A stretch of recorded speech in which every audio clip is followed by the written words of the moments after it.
pag-asa po ba na maging maayos po yung relasyon nyo? Wala po. Ayoko na po. Kasi po, baka gumagamit na po ng droga. Kasi laging nagwawala. Mga gamit namin, basag-basag lahat eh.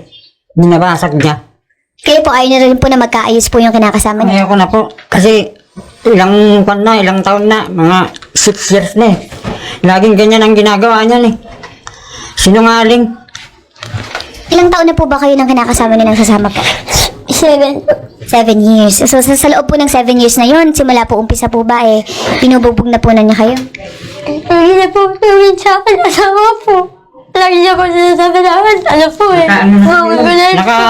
Tatlong lipat na kami ng bahay. Opo. Pinapalayas po kami dahil lagi siyang nagwawala. Huwag po kayong mag-alala dahil tutulungan po namin kayo. Anak na.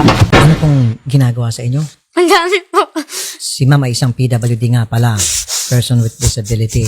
Nasaan po si boyfriend? Andun po siya trabaho. Ano pong trabaho niya? Conduction po. Gusto niyo pong pakulong natin? Okay, nakapagpa-blatter po kayo. Tay, magandang hapon po. Meron na po Tay, idol. Tay. Sa barangay po. Kailan po yung huling pananakit na ginawa? Kahapon sir, dinuran siya. Ay grabe, bastos po yun. Walang hiya yung... Pag nalingunan po ako, tinitigil niya yung pananakit niya. Anong pinag-uugatan ng kanilang away? Ayaw na po magbigay siya ako ng pera. Pag nagbibigay siya, 200 lang po sa 100. Okay, may anak po kayo. Opo, dalawa po. Ano to, 200 kada linggo, kada buwan? Hindi po, isang araw po. Lagi niya pong inuuha yung sahod niya po. Araw-araw siya sumasahod. Niya po. Okay, ang binibigay niya 200 kada araw. Opo, tapos minsan po 100 lang po. Kaya kayo nag-aaway dahil hindi sapat yung budget na binibigay Opo. niya. Kaya doon nag-aaway kayo at nagkakasakitan. Ano ba to? Lasinggero? Lasinggero po sir. Nagda-drugs? Maaari po sir, kasi minsan sir, pag nung nabangag siya, nung nagdala pa ng itak, may tinatago pa po siyang kutilyo. Mr. Divino Manzon. Sir, andito po si Miss Pamela, yung inyo pong live-in partner. Kasama po yung kanyang ama. Bakit naman ganun, sir? Palagi mong binubugbog si Mrs. Makukulong ka rito, sir. Ang Sir, hindi girlfriend ko mo. po laging binubugo po. Kasi ang nangyari po dyan, sir, kada uwi ko po galing po dito sa trabaho, malit lang po ang kinikita. Kung magkano po yung inaabot ko po sa kanya, alam mo po ang nangyayari, minumura pa po ako. Ano, ba't ganito yung pera na ganyan. Halos hindi ko po makayang pagmumura yan. Sir, hindi ho pwedeng gamiting dahilan yon na sapagkat ikaw po ay napupundi na sa kanyang mga pagmumura para siya bugbugin. Wala pong pwedeng explanation po may bibigay ninyo para ma-justify po yung action ninyong pambubugbog. Hindi na po ako tinutungin ng asawa po. Tapos sinasabi na po sa akin, manggulan ka po ka. Sir, alam mo naman na PWD siya, bakit mo inasawa or kinasama tapos ngayon lalaitin mo pa yung kanyang pagiging PWD? Sir, kung maniwala mo po kayo, sir, mahilig po magdagdag po ng kwento po yan. Maniwala po kasi, Hindi po, sinasabi niya po yan, sa sir. akin, Maniwala ano po po, kayo. manggulan po ako. Tapos, ano po, padawa ko. kasi sir, ang nangyayari kasi sa akin, sir, Kanina po sinasabi daw pag ko, nag-a-addict ka, yung mga pera mo, ganyan-ganyan. Hindi niya po alam, umaalis po ako dito sa bahay ng amo ko po, sir, madilim na po. Magkano po yung sinasahod nyo, sir? 500 lang po. Saan po kayo nagtatrabaho, sir? Malapit lang po dito sa, tinitiran po namin dito sa barangay, North Signal po. Tagig? Opo. Alam niyo ba na dapat 537 kada araw ang sweldo ninyo? Baka pwede ko kayo matulungan tungkol dyan. Sa akin, okay naman po yun, sir, kasi dito lang naman po. Okay na sa iyo yan? Kahit na short ng 37? Libre naman po kasi ako lahat dito, sir. Okay, sige, 500 okay na sa iyo yan. Sige, kung ayaw mo, hindi kita mapipilit. Bakit po 200 lang binibigay mo kay Mrs. kung 500 sweldo nyo? Alam niya po yan na may bayaran po kaming kulang na pambayad ng kuryente po sa kapitbahay. Alam nga naman po, kukunin ko po lahat ng iniipon ko po yung iba para maibayad kasi may 1.5 pa yata yung kulang ko yung pambayad ng kuryente po sa kapitbahay namin. Tinutulungan po siya ng tatay ko sa Tapos mama po, sir, ang nangyayari po kasi, sir, pag binibigyan ko po ng pera po yan, sir, lumaalis po yan, nagigipag-inuman po yan. Miss Pamela, umiinom ka? Pag minsan po, pag may problema po ako. Mali, ma'am. Kasi kapos na nga po yung kinikita ni Mister. Hindi sapat para sa inyo kung tutuusin. Nagreklamo ka na. Tapos iinom ka pa. Kung ilan po siya. Maski na po. Hindi po tama yun. Iinom ka kung sobra-sobra po yung pera nyo, kung may extra. Pero kung yung naghihikaos po kayo, sorry mama, yung for the term, naghihikaos po kayo dahil 200 tapos ilan po yung anak nyo? Dalawa tapos maraming mga bayarin. Short talaga kung tutuusin. Below minimum wage yung sweldo ni sir. Tapos babanatan mo pa ng inom. At saka isa pa mama, syempre kapag nakainom ka na, pag uwi ni mister, lasing ka, mapupundi nga to. Sabihin niya, ako'y naghihirap magtrabaho.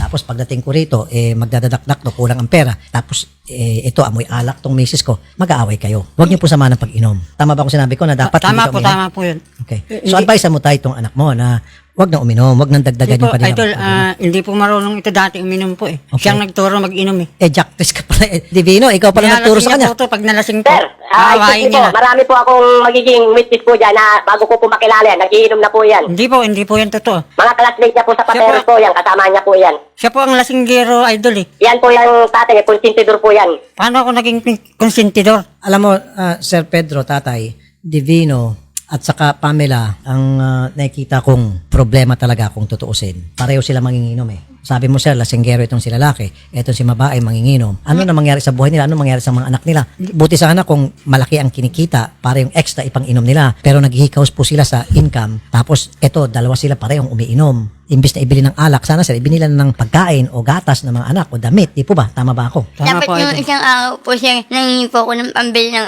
ng pagkain namin.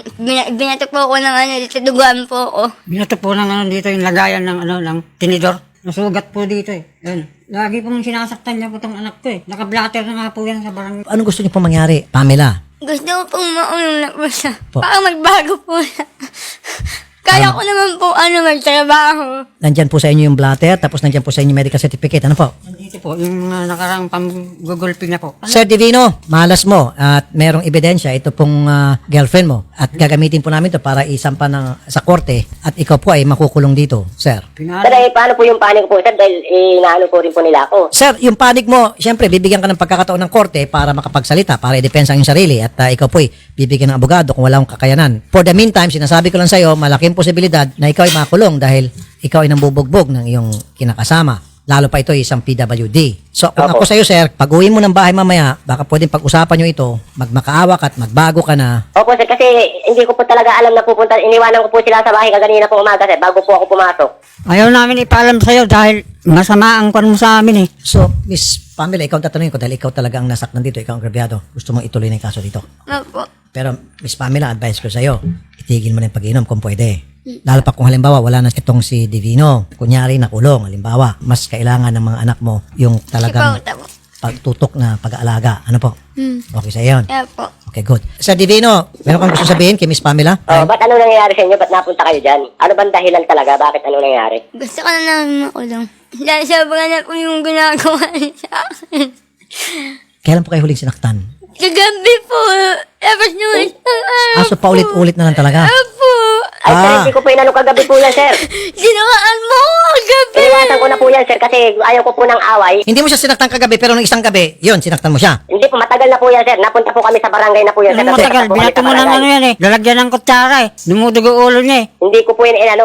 Alam ni Auntie Shirley yan, nakita ito eh. Dumudugo ulo niya. Alam mo sa pinakamasakit din dito, sir, yung dinuduroan mo raw siya kapag nagagalit ka? Hindi ko po yan dinulaan, sir. Alam nyo, iniiwasan ko po yan kagabi, sir, kasi matutog pagod po ako. Hindi ko po pinatulog sa amin sa kwarto kasi siya po nag-umpisa ng away niya, sir. Laging maingay yan sa bahay. Sinungaling ka eh. Sino sinungaling sa atin? Kahit tanungin natin si Manang Virgie kung sinong maingay, yung madaling araw, pagsasawayin ko siya, ako pa ang papagalitan ninyo. Sir, kung halimbawa nagers si girlfriend, may mga pamamaraan naman para maiwasan po yung gulo. Ikaw ay umalis. O kapag hindi mo pa rin talaga matik yung kanyang pagbubunga nga, kuha kayo ng marriage counseling. Kung hindi pa talaga obra, hiwalayan mo na. Huwag mong saktan. Nang sa gayon, hindi ka makakasuhan tulad nito mangyari sa'yo ngayon. Di O ba? nga po, sir, kasi pag iiwasan ko po yan, sir, hahanapin niya po ako. Kahit pumunta dito sa bahay ng amo ko po yan, sir. Kahit nandito po yung amo ko, minsan nambabastos po yan eh. Kapag gano'n na po yung nangyari, at least yung batas kakampi po sa'yo. Lalo pat marami ka ng testigo dahil sinusugod ka dyan sa trabaho kung totoo, tapos ikaw ay ninanag at iniinsultot, di ba? Opo, ganun po ang nangyayari po rito, sir eh. Wala pong kinikilalang tao po yan. Lagi po nang babastos kahit sa kalsada. Babastos ka po, mumurahin ka, sabihin pa sa akin ka po, mamatay ka na. Sabihin po sa akin kahit maraming tao.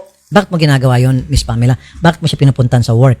Anong purpose? Gutom sir eh. Manghingi po ako ng pangbili pagkain ng anak ko, pambaon po. Pero yun. di ba araw-araw binibigyan kanya ng 200? So, kulang pa po yun. Kulang pa po yun sa amin. Magka- Pamasahe po ng anak ko, tapos po, Magkano po yung sapat dapat? dapat 500 po lang sa amin. 500. So paano yung pamasahe niya at sa pagkain niya pagdating sa work? Paano pa po yung mga obligasyon niya doon sa work kung ibibigay lahat yung 500? Alam mo, nakikita kong lunas doon, dapat magtatrabaho ka rin. Hindi ka nag-work. Dati po, nagtrabaho na po ako. Sabi niya po sa akin, sabi niya, Siloso eh.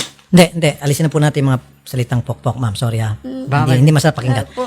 Walang connection yung name calling. Doon po sa kayo po dapat maghanap ng trabaho. Sana, kung kulang kay Miss Pamela yung sustento ni Divino na 200 a day, So, dapat nag-work siya para ma-meet yung kanyang requirement sa budget. Tama ba, tatay? Tama yun, idol. Kasi nagtrabaho na po ito dati. Nagsiselos po siya. Tumigil to. Pinatigil mo ba, Divino, si Miss Pamela? Sir, sinundo po ng nanay niya. Ang gawa ng po magpapantay sa mga anak niya. Sinundo po sa Pasig po yan. Ngayon kasi Miss Pamela, no, sorry ha. Kaya kasi kung nagiging nagger, dahil nakikita mo kulang yung pera ibinibigay sa'yo. Nandiyan pa yung pag-iinom-inom mo. Wala kang pang-inom kuminsan siguro. Kaya may ito ulo mo. Pag rin tinawag na ng barkada, halika na, Beshi. Inuman na tayo, Beshi. Wala kang pang-inom. Pag uwi nitong si Divino, boom, dadakdakan mo. Gusto mo na talagang ituloy ang kaso. Okay, sige po. Salamat po, Sir Divino, ha. Okay po, sir. Miss Pamela, dadaan muna tayo sa barangay. Huwag natin i-bypass kasi may biopsy naman pala sa barangay at yun naman talaga ang tamang proseso dahil this is a domestic problem. Kailangan malaman din ng barangay and then saka natin akit sa korte. Okay, sasama namin kayo bukas, okay? Salamat, Miss Pamela. Sir Pedro, gabayan niyo po Salamat, yung idol. anak niyo, ano? Sige, sir.